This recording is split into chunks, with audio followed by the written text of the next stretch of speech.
Ladies and gentlemen, we are now covering Season 8, Episode 9, Non-Complete Claws. It's called Claws instead of Claws because I apparently still haven't recovered enough from Lore Week.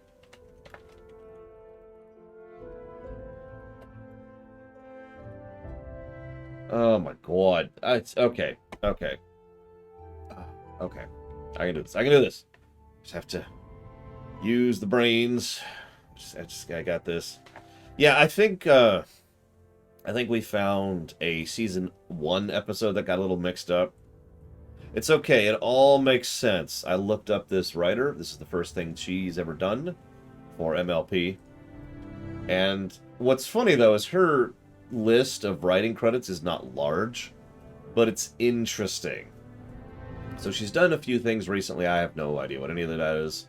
She actually apparently does 5 total episodes for MLP. This is her first. She did a couple episodes for Transformers Rescue Bots, some stuff for Stu Thomas, some stuff for Doc, a few episodes of Nash Bridges, and here's the one that really caught my attention. She wrote for Santa Barbara back in 1987. 8 episodes. Now, you're probably thinking, what does that matter? If you're asking that, you don't remember the old Santa Barbara cartoons. They were crap. They were infamous for being crap. In fact, the most commonly associated thing that is attached to the Santa Barbara cartoons is how crap they are. Mostly because they were cheap, is actually the big deal. Occasionally you'd see some gems, and there's some memes that come out of there, and there's some cool stuff, but Santa Barbara stuff was really, really, really cheap. Anyways, let's actually talk about the episode. Ugh. My head hurts.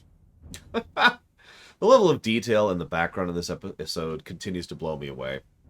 I like to think that there's several people who have just sat down, and their whole job was to sit at a screen that was like this is this particular backdrop, right? This is the particular set. And just sat there and designing. This is why doodads are so important. Right here. There's actually 2 reasons, but this is one of the bigger reasons. It adds so much. And if you don't really process that, I want you to mentally picture. In fact, you know what? Here, let's do this live. Let's do this live. Give me just a second. I should have prepped this, but I'm a moron. I have no brain. It's gone. It's dead. But if you give me a moment, we're going to have some audio here, which I'm going to have to mute because I don't want to be stopped. Okay, here we go. Perfect. This isn't actually a perfect shot. This is the one I had in my mind, but it'll work. Hang on just a second. Here we go. Then we're going to do this. This is going to take me a moment because everything takes me a moment. A moment, yes, not a moment. They keep using depth of field. I'm not sure what I think of that. Oh, hey, I still got the map up. Check it out. I still got the map here. We're going to get rid of the map. Because we need to put up... Ooh, there we go. This. Okay. Got some excellent music. This is cool. Everything's cool. Alright. Just a little bit in the background. But I want you to actually look at this for just a second. This is doodad utilization. Now, anybody looking at this at a glance, for the 3 seconds it's on the screen, what happens is your brain automatically translates this to, this is a hallway in a school, or something like that, right? Like, it will automatically condone and condense everything you're looking at. That's the value of doodad utilization. It's there to make you think that what you're looking at is something real. I know that sounds like a strange way to put that, but your brain doesn't say, that's odd, or, huh?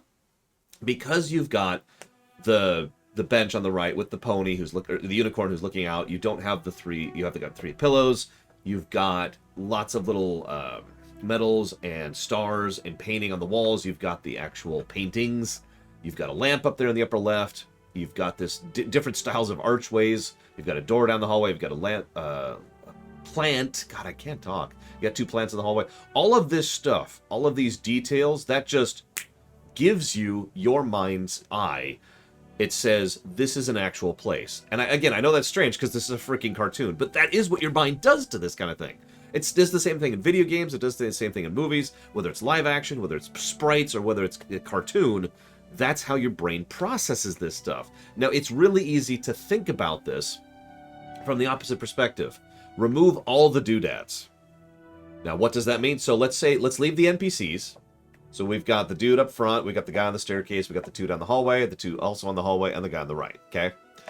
Now, remove everything else. Get rid of the carpet, get rid of the curtains, get rid of the furniture, get rid of all the paintings, get rid of all the details on the walls, get rid of the banners hanging up there, get rid of the plants hanging on the vines, get rid of the book symbol up by the upper right thing, by the library, get rid of the emblem in the back. Just have a hallway. And that, what would happen, even if, again, even in the exact same circumstance, even if this went back across your screen for 3 seconds, which is exactly what happens, your brain would go, wait, what? And yeah, what you'd have is a PS1 game. Some of you, I've actually talked about this before. Some of you have seen me review a couple of PSP games specifically. And one of the biggest complaints I usually level at games in that era, which is like, you know, early PS2, PSP, early DS stuff, when they're trying 3D, is they just literally didn't have the hardware to render all that crap, right? So instead what you have is a hallway. And lo and behold, it looks awful.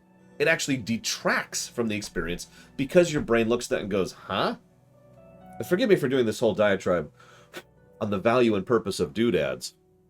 This is why doodad design is so critically important. And one of the reasons why I'm so big on pointing it out and giving pluses to it and negatives to it when it comes to game design. This is awesome. Then we have, so let's get into the weeds on another point here. Then we have a scene where Fluttershy wins the Employee of the Month again. Now, the first thing that caught me about that was that month again, and I'm like, oh, wow. But, you know, 9 weeks, you know, that makes sense. Yeah, it's a couple months. That is actually 2 months, so that makes sense. And then they show the scene, the camera pans up, and we see it's actually been 9 months. This is month 9 since the beginning of the show, which means we've basically had about a month per episode, because this is the 9th episode. So, I know that we've actually had this discussion before. I just wanted to bring it up. We've talked before about how the timeline of MLP is whatever, rather than following the television norm of a season in universe, or excuse me, out of universe. I cannot talk today. A season out of universe being a year in universe, which is pretty much the norm for most television. Instead, we have it being whatever the hell they want it to be. Obviously, time is moving forward. We have seen evidence of events passing forward. Probably the most obvious evidence off the top of my head would be Sweetie Belle, and the fact that she's gotten so much stronger and so much more precise with how she can use her telekinesis, right? Little things like that. But at the same time, it clearly hasn't been 8 years since the show's start, because 8 years is a long freaking time. And yeah, the Cutie Mark Crusaders, even though they have probably aged, have not visibly aged in 8 years. Like, think about that, right? You get my point. Now, this irritates the ever-living crap out of me because it means that it's hard to actually pin any level of time progression to anything. It's like, okay. But I'll move past it. I just want to comment on the fact that they suddenly decided that 9 episodes in that it's been 9 months since the beginning of the season. Sure. And yeah, we've had at least 2 Summer Sun celebrations that I know. I think we've had 3 as of this point, which means you could argue it's been 3 years and blah, blah, blah, blah. Figuring out timeline, it's like geography.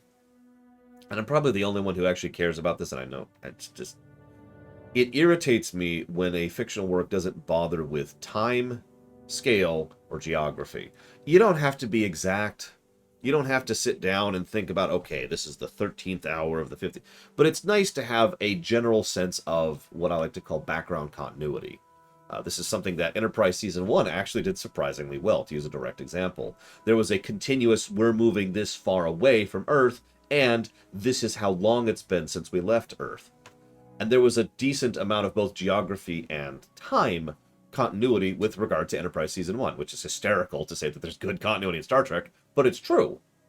There was that it added that ground, it grounds it a bit, right? It anchors a bit, so you feel this is where we're going, this is how things are going. MLP has almost none of that. It's just kind of, huh?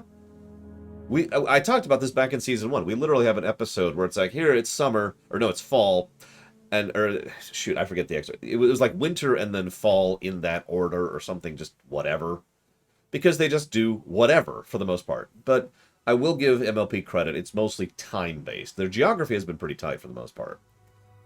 Like, we have a pretty decent mental map of Equestria at this point in the show.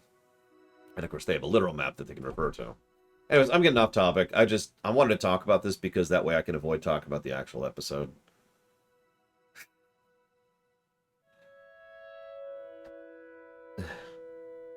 So Applejack and Rainbow are being... Again, they're just being competitive again.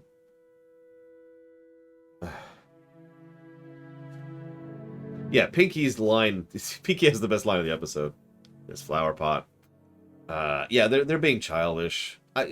What irritates me is not only have we already covered this before, but this is arguably out of character for both of them. There's actually another reason this pisses me off, but I'll get to that in a minute.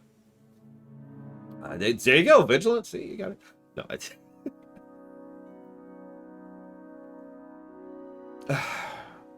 I think what irritates me most about this is not only have we had this exact same plot between these exact same two ponies, but one of the big points that episode made, and I myself made, was that competition is a good thing, within reason. You know, if we limit it a little bit, if we pull it back a little bit, then competition can and absolutely is a good thing. You know, if I'm... Let's use a really stupid example that's applicable to me. If I'm speedrunning Final Fantasy VI, and I'm doing it alongside my friend Gary. So we're both playing FF6, and we're both speedrunning and going through it. You know, obviously I want to win that race, but I'm not going to reach over and smack his SNES, right? Or try to distract him, or try to, like sabotage his effort. I'm just having fun competing with my friend.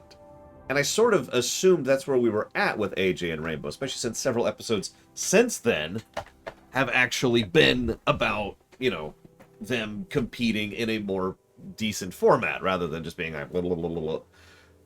I should also point out that Twilight in this very episode actually says, didn't we already learn this lesson with you two? Now, really quick, I didn't respond to Imperial Star Destroyer's comment. He said, didn't most shows of the time not worry about timeline stuff? Yes. So the norm was a season equals a year, but past that, they would just do whatever, right? I'll use Star Trek The Next Generation as the easiest example of that. Because TNG, it is 7 years in universe, and it is 7 seasons, right? Duh. But what they would do is they would just kind of decide very, very vaguely to allow for time to progress, either sometimes within an episode. Like some of those episodes of TNG would actually take place over the course of weeks, or in some cases months. But, you know, they would just kind of do whatever in whatever order and just sort of vaguely assume that a year has passed during that period of time. So, in other words, yes and no. The vagueness was very vague, but there was still a 1 year equals 1 season thing, which they tried to adhere to very vaguely. So, you are correct on that. Unlike something like, say, Babylon 5, where they actually kept track of a freaking timeline. But I'm getting off topic.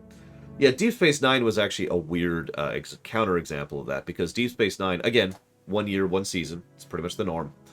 But in Deep Space Nine, they brought on 2 people, well, actually several people on the show, who visibly aged over the course of the years. Jake being the most obvious one. I can't think of the actor's name all of a sudden, but, you know, the guy who played Jake. Because he came on the show pretty young. Wesley is actually the other obvious example over on TNG. We also have Naomi Wildman. And that's it. Sir Lofton, thank you. There's also, this is a funny one. I actually complained about this on TLG. There's also Alexander, who aged wrong across TNG and Deep Space Nine. But I'm getting into the weeds. Point being, let's move on to...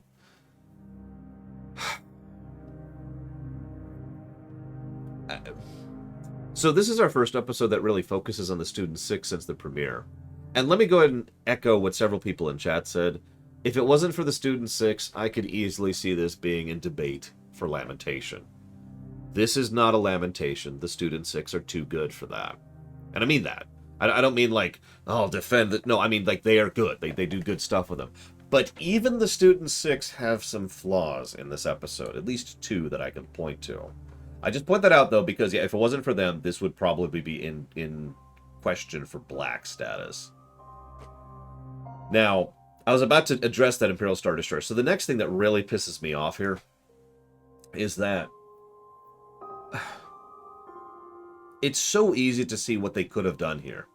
How many of you have something you enjoy doing? It's probably most of you. Probably everyone. But I want you to picture it. Maybe it has to be something that takes some time, okay? You know, playing Hearts of Iron 4. That's not exactly a short game, right? That's a very time-consuming game, you know? Or maybe, I don't know, I know people who really like to build model trains, or maybe you like to make TASes, or maybe you like to speedrun, or maybe you like to play sports, or maybe you like to watch sports, or maybe you like to watch movies, right? There's something, right? Something. So picture that. Picture sitting down and spending hours playing that. Now picture spending, let's say, about half that time doing something you hate doing, like doing a, I don't know, like a standard 9-to-5 job that you don't like, or going back to a terrible school, or whatever, right? Compare and contrast the relativity of the time between those two, and it would make Rainbow's perspective here make a lot more sense. It would, except for the fact that the episode doesn't do that at all. Yeah, that guy was nuts, Ross. I would not watch that. Actually, I should plug that. That's probably one of the best videos I've ever produced. But anyways,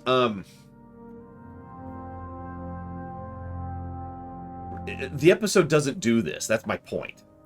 It's like, hey, Rainbow is really impatient because they're doing something she doesn't enjoy, right?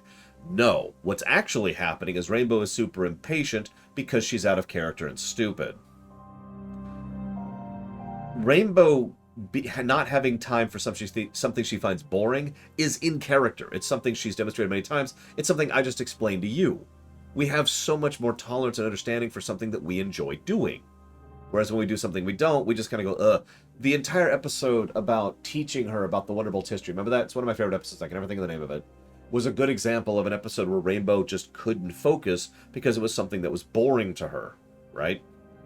Well, there's other things there, and there's other things. I don't want to get into. Testing, 1, 2, 3. Thank you, that's the one. TAS stands for Tool Assisted Speedrun, Imperial Star Destroyer. It's... Go watch my Chrono Trigger TAS. I actually explained what a TAS is at the beginning of the episode, or the beginning of the video. Anyways, because it's a whole thing. It's a whole thing. I love TASing. I wish I had time to do it again. So that would have made sense, but instead what's happening here is the only reason that Rainbow is so impatient is because she thinks that's going to get people to vote for her for Employee of the Month. She thinks that going fast will win. Now, not only is that stupid, even for Rainbow, but it's also arguably out of character because Rainbow absolutely understands the need for taking her time, especially when it comes to group projects. She's a Wonderbolt. She's not even a reserve at this point. She's a full, I think, right? Right? She's a full-fledged Wonderbolt at this point, isn't she? Please correct me if I'm wrong, but I swear she actually got that final promotion out of the reserves. Yeah, okay, I'm right. So, character assassin point number 1.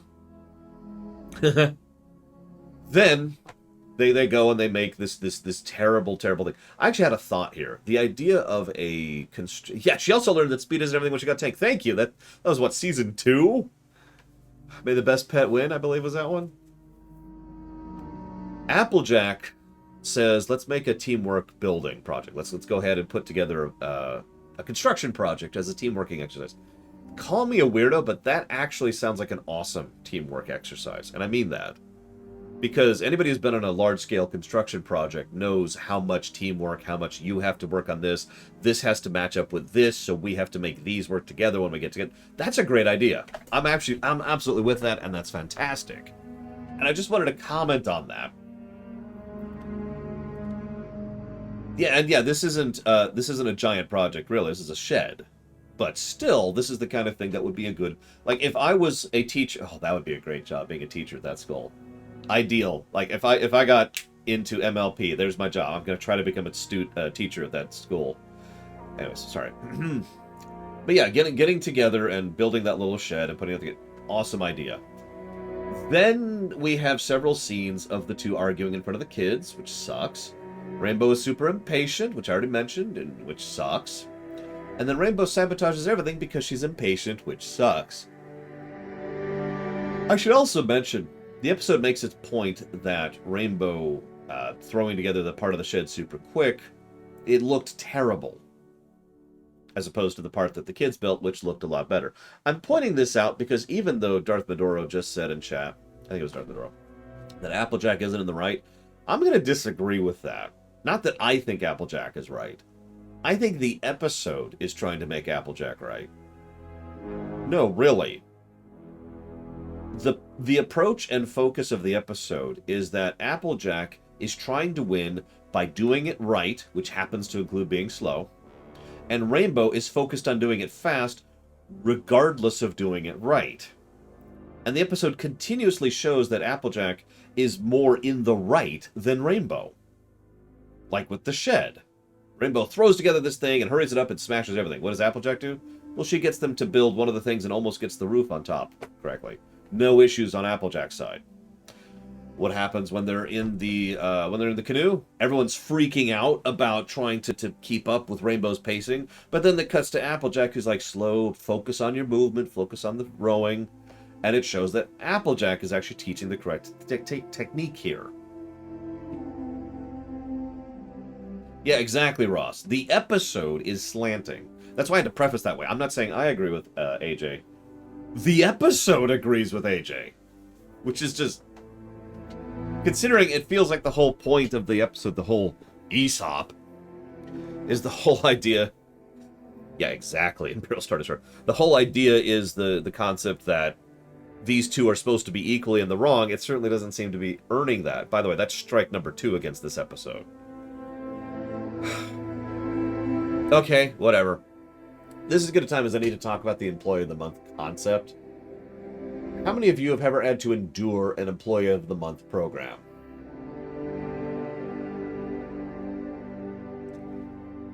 We all know who the Employee of the Month here is at the Lore Walkers. It's Dive. You're awesome, Dive. Every month. Every month. No, the thing I like most about the Employee of the Month concept is it's one of those things that makes perfect sense on the surface, and the more you look into it, the less it makes sense.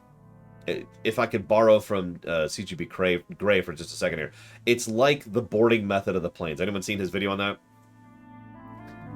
Because on the surface level, the way that we board planes right now makes perfect sense. But if you actually analyze what's happening, it's the opposite. It's actually the worst possible method we could be using. Or second worst, excuse me. It's the same thing. Employee of the Month. On the surface level, yeah, hey, you did great. Kudos. Attaboy. Sometimes there's a material reward, like a actual bonus comes with it, or like you get to have lunch with the boss that they comp, or sometimes it comes with a little medal, or you get the recognition that gives you you get bumped in the line for promotions. There's all kinds of things that usually come along tangibly, and that makes sense. You want to reward your good employees, right? Doesn't that sound awesome? But the moment you look underneath that surface, you see how the Employee of the Month concept just kind of sucks. The first and most obvious thing is it creates a degree of unhealthy competition, but also elitism. Especially since someone who wins Employee of the Month is more likely to continue winning the Employee of the Month. Especially because it's usually the boss who's voting on that. And if the boss doesn't actually treat it seriously and just says, oh yeah, pick them again. I've seen that happen in real life.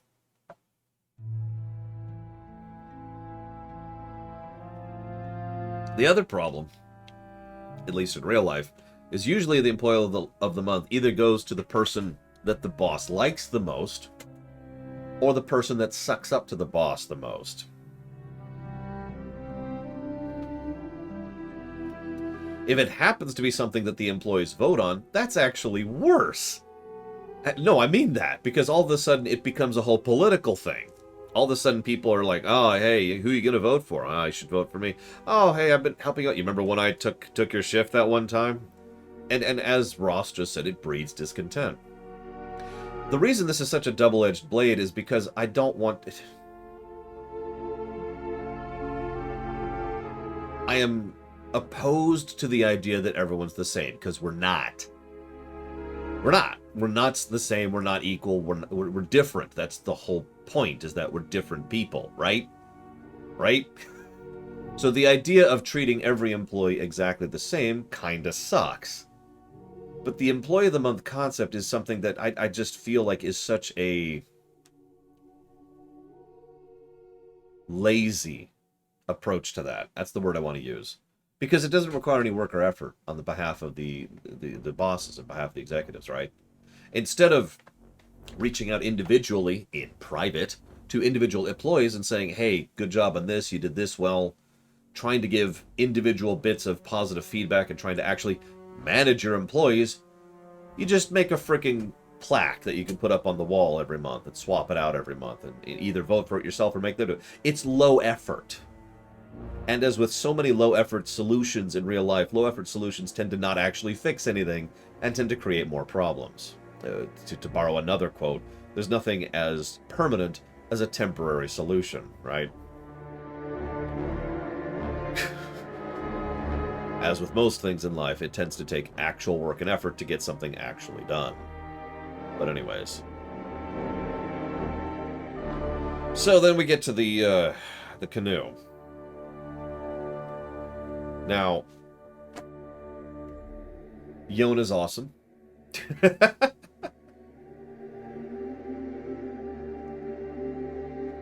I've seen that happen too, Raid Loss. In fact, I actually have a friend of mine who had that happen to them. And they just kind of got fast-tracked. Like you say, it was a fast track for them because of the fact that they happened to get in good with one of their superiors. And so they just kind of kept getting all the assignments and kept getting all the bits and kept getting everything and just... Hey! They got good retirement out of it, but yeah, even they disagreed with it. They were just like, this... What about Bob over there? Anyways. It's the whole... It's seesaw. The more you lean, right? That's exactly what that means. If you start pushing this way, then it's more likely to keep going this way. Anyways. Or snowballing, if you prefer, because that's a good analogy, too. So, yes, Yona is awesome. Yona continues to be adorable. Does anybody have any questions? Yona have questions? No time for questions! And I love how... They're probably the best scene in the entire episode for me, personally. There's actually two, sorry. But they kind of...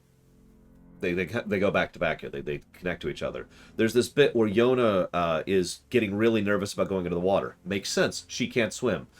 I believe they actually say she can't swim at a later point, but this is once again an example of showing then telling. Because they don't say she can't swim until she loses her life vest, right? So, she can't swim. She's a yak. Yeah, no, that tracks, right? So she's all nervous about getting out into the canoe. And then, I forget his name, says, hey, just go ahead and whistle. It'll help you to focus. And so Yona very nervously whistles as she's getting on the canoe. Great moment, great scene. Ocelus, thank you. Ocelus is the one who said that. I thought so. So then they get in the canoe. And this is when we mentioned the paddling thing, which I already mentioned. You know, the idea of focus on this, yada, yada, yada. This is also when it occurred to me the episode was slanted against Rainbow, because Rainbow's being an idiot. This is probably the best time to mention how they all keep paddling even as they're careening towards a rock. You could have stopped paddling or paddled the opposite direction or something, but whatever. Let's move on. This then leads to the other half of the best scene. We see them all going through the water. Most of them are like, this is fun, wee. And then we see Yona, who is frantically whistling. That's awesome. Because she's in the water now, and she's freaking out, but it's okay. Whistle, because that's what she's supposed to do, right? She's whistling, and then they all rush out to protect Yona, you know. That's good stuff. And like I said, the Student 6 do actually salvage this episode because they're actually written decently and have some decent stuff. So, okay, cool. This then leads to Twilight showing up, who says the obvious. You're not teaching teamwork, you're competing with each other. Am I the only one who thinks that those aren't mutually exclusive? Real question. As much as I'm in a bad mood and I have a headache, I do want to make it clear that I do want other people's opinions, even if they think the rich are awesome and deserve back rubs. Are these concepts mutually exclusive? Competing with each other and teamwork.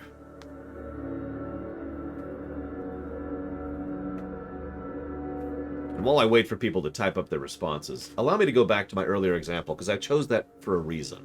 I mentioned how Gary and I used to speedrun Final Fantasy VI for fun.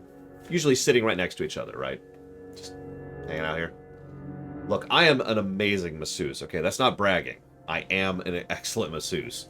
But unfortunately, I don't have time and I can't reach through the... Hang on, let me try to reach through the monitor. It doesn't... It's not working. I'm sorry. I tried. One of the things we would do is if one of us came up with an idea or a strategy or a concept, you know what we'd immediately do? Share it with the other one. You see it? This is also true. So in the greater speedrunning community, the greater tasking community, for a very brief period of time, this is over a decade ago, this was like a decade and a half ago, there was a period of time where the two communities were in competition with each other. But most of the people in charge of those two communities squashed that hard by sharing tips, by sharing tricks. Tassers would usually go in and find out specifics of how code works or how the program, the calculations worked in a specific game, and so they could share that with the speedrunners, who would share and get concepts for how you could optimize. What they would share back to the Tassers. The two sides, despite being in competition, despite the fact that we are racing each other, both seeking to win, nevertheless help the other in order to win. Now, obviously, this does not apply in every case, because if I've got a gun and you've got a gun, we can't really, teamwork that. But you do get my point, right? Teamwork and competition are not mutually exclusive inherently. They can be. Case by case, they can be. But there's no inherent mutually exclusive. There's no inherent contrast, problem. Word. I can't word right now. There. God. Conflict. Thank you. That is, I kept wanting to say something. Conflict. That's the exact word there. Which, thank you, Ross, for getting there right before me. It's literally my next note in my notes here. That's the whole point, and the reason this episode really flaws. This is strike 3 if you're paying attention. Strike 3 was character assassination. Strike 2 is slanting. Strike 3 is they're not competing. They're just yelling at each other. Now, this could have made a good point of the episode. This could have been the whole point of the episode, is the idea that there's a difference between... I like to think of it as 3 layers, personally, right? Three rough categories. There's discussing something with someone, there's arguing with someone, and then there's yelling at someone. When you're discussing, obviously we're just like, it's what we're doing right now, right? If you're arguing, you and I disagree on something, but we're trying to both make our points and make our debates and try to convince the other side of the variance, and are willing to consider their side too. That's important. If we're yelling, screw that other side, I'm right and you're wrong, and this is how it is and you're stupid. Your mother. Right? That's yelling. And that's all they're doing, is they're just yelling at each other.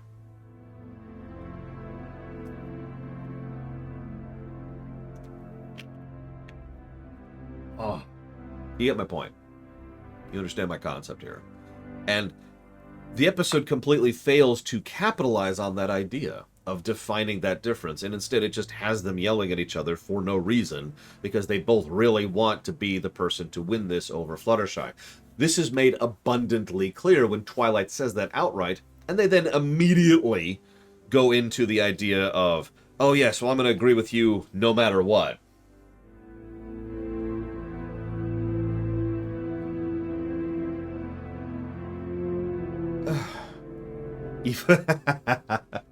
Lol, Imperial Star Destroyer. And you are, of course, right, Lunae Ruth. I just... like I said, case by case. There's just nothing inherent, is my point. So, they yell a bunch. What's really funny about this is, I believe this is referred to as a Canadian argument. How many of you know what I'm talking about before I define it?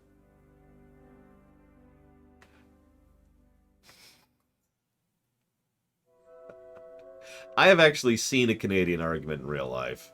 In fact, I've been a part of one a few times. Nowadays, I have no tolerance for that. If someone tries to pull a Canadian argument on me, I just decide. I'm like, okay, fine, we're doing this. This is what we're doing. Let's go. Canadian argument is when, oh, you should go first. No, you should go first. No, you should go first. Let me give you probably the most common example of the Canadian argument I've actually seen in real life. Where would you like to go for dinner? Oh, whatever you like is fine. What are you in the mood for? Anything that you choose.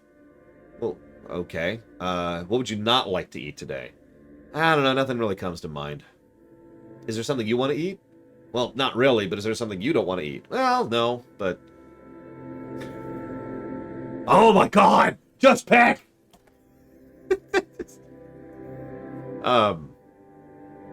This is... I'm just getting a KFC! Like I said, I'm at the stage in my life where I have no tolerance for that anymore. If someone pulls that at me, I will allow it to bounce once.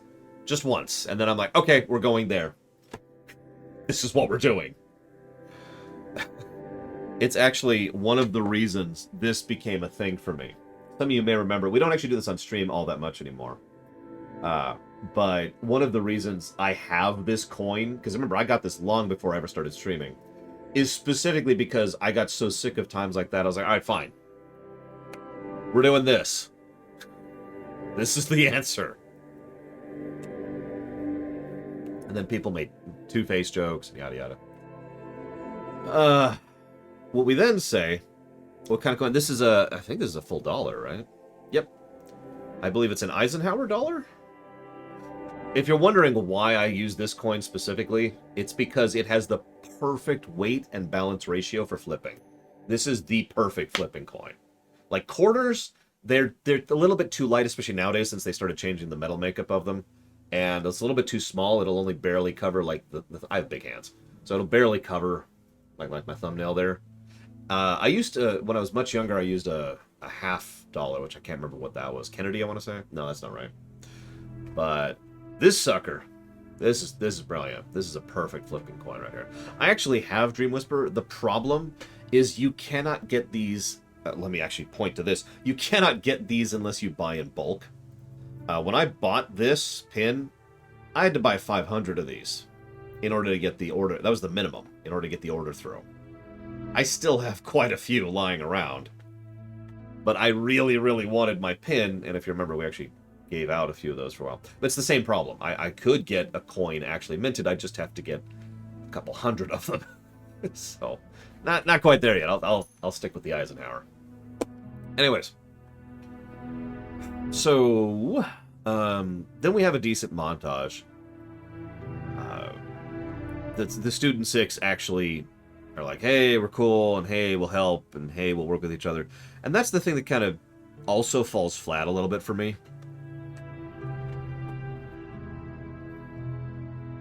The episode makes it clear that the student... They did this in the first episode, too, in the first episode of Season 8. The Student 6 pretty naturally teamwork with each other, right? We see this several times in this episode. The problem is we see this too many times in this episode. Now, let me explain what I mean by that. Normally, what you do in a narrative work is you build up to a point, right?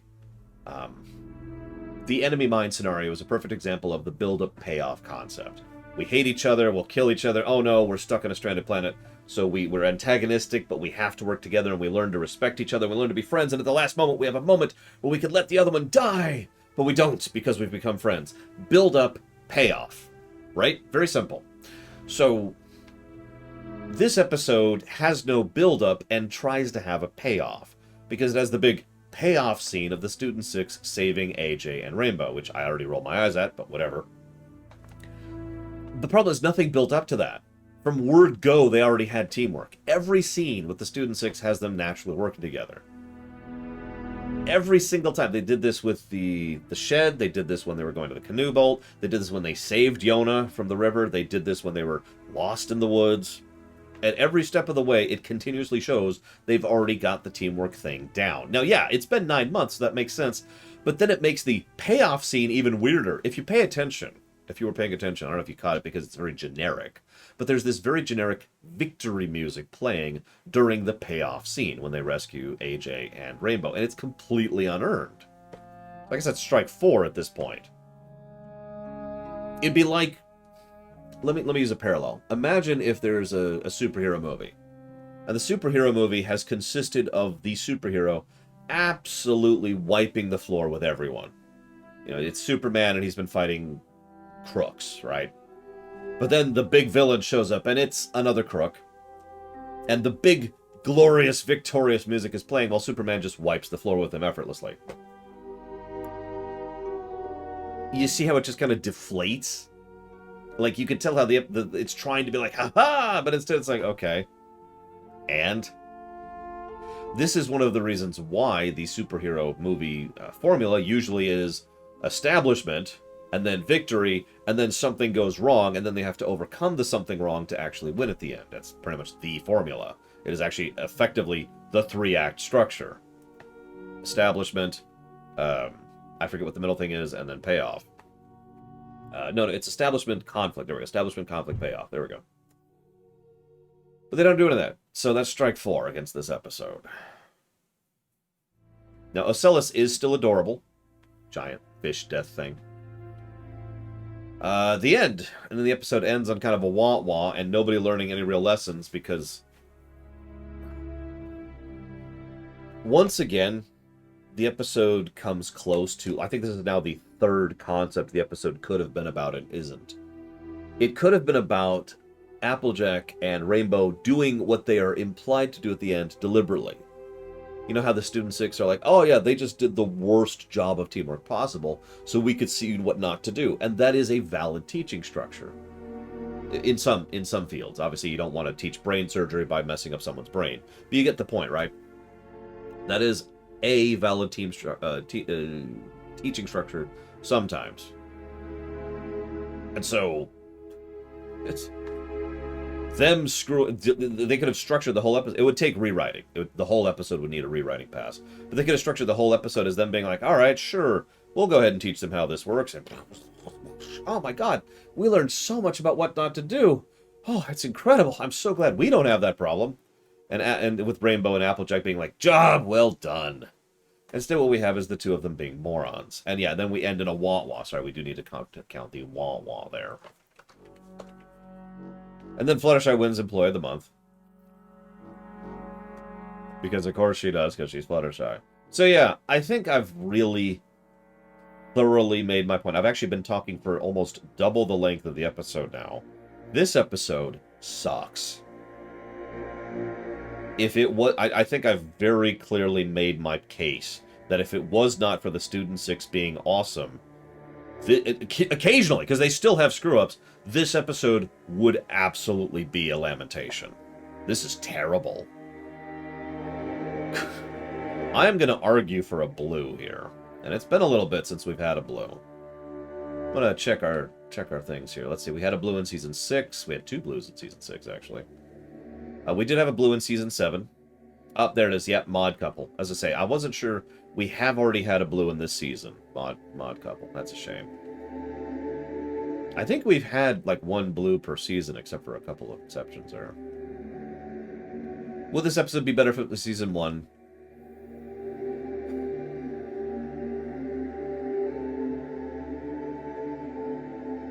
Yes, but only a little bit. Because the only... So I remember I kept counting out all the strikes. The only strike that would be removed is the very first one, the character assassination. You can't assassinate a character that hasn't been established yet. But all of the other problems would still exist. All of the other structural problems, the slanting problem, the narrative, the 3-act structure being thrown out the window problem, all of that would still be bad writing, in my opinion. It would still absolutely drag the episode down. So, it would be better, but I don't think it would make this a good episode. Like, if this was the episode instead of All Weather Friends, or whatever the name of that episode was, I think I would still like that episode better than this one. And that episode was still kind of frustrating in several ways. Fall Weather Friends, it was Fall. I was close.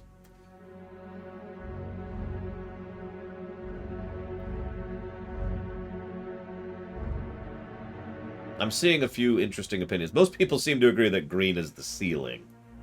Honestly, I think blue is the ceiling, to be blunt. I really do. To be clear about my opinion, I think the main six, excuse me, the student six bring it up to a blue. We do have light blue. We pulled that trigger once. What was that? That was Cart Before the Ponies back in season 6. Which one was that? One moment.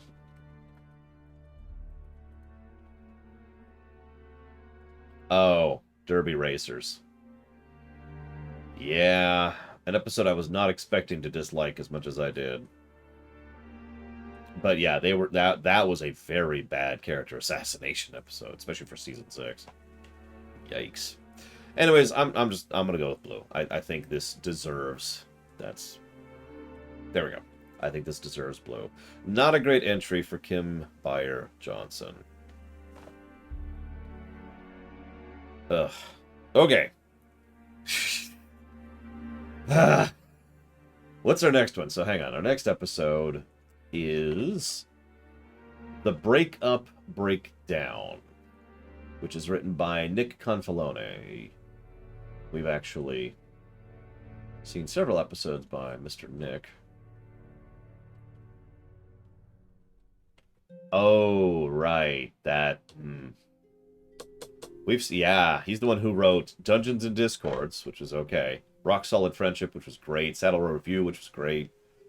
A lot of yellows, 1 orange, 2 reds, and a blue.